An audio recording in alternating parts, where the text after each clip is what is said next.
Sometimes the most painful forms of abuse are the ones that aren't seen. We talk a lot about physical abuse, about bruises, scars, and marks that leave their trace on the body. But what about the invisible wounds? What about the emotional neglect, the silence, the subtle ways in which a person can be made to feel small or invisible? For some of us, growing up meant learning to stay quiet. We were told to stay out of grown folks' business. And if we spoke up or asked questions, we were met with harsh reprimand. Maybe we were told to be quiet with the threat of a slap or worse. It didn't matter what we needed or how we felt. Silence was the best response.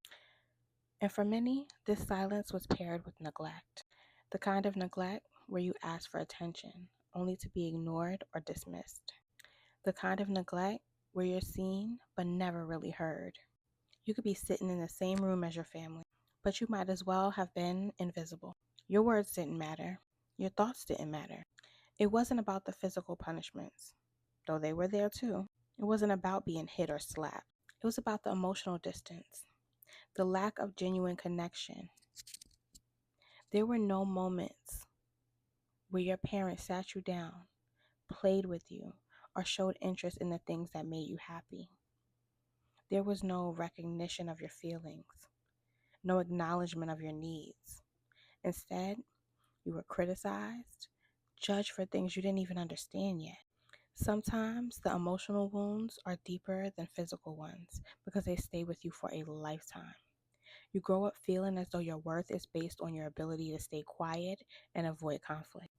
You feel like you need to hide parts of yourself to be accepted or to be safe. You learn to be invisible because being seen means facing rejection, judgment, or worse, silence. It's very easy to internalize this treatment, telling yourself that maybe you're just not good enough. Maybe you didn't deserve to be listened to be cared for, or to be seen.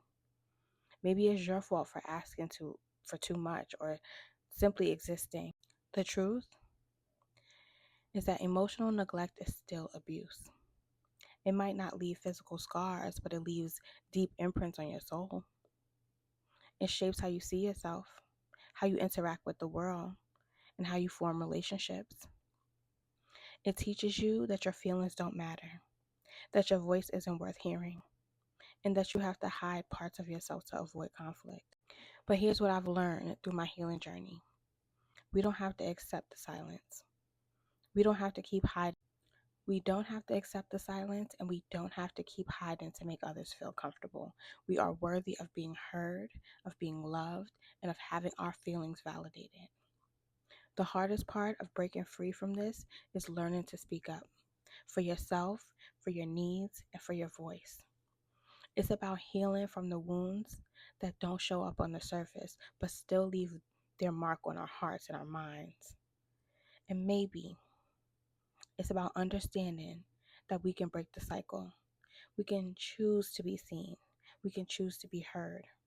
We can choose to be enough.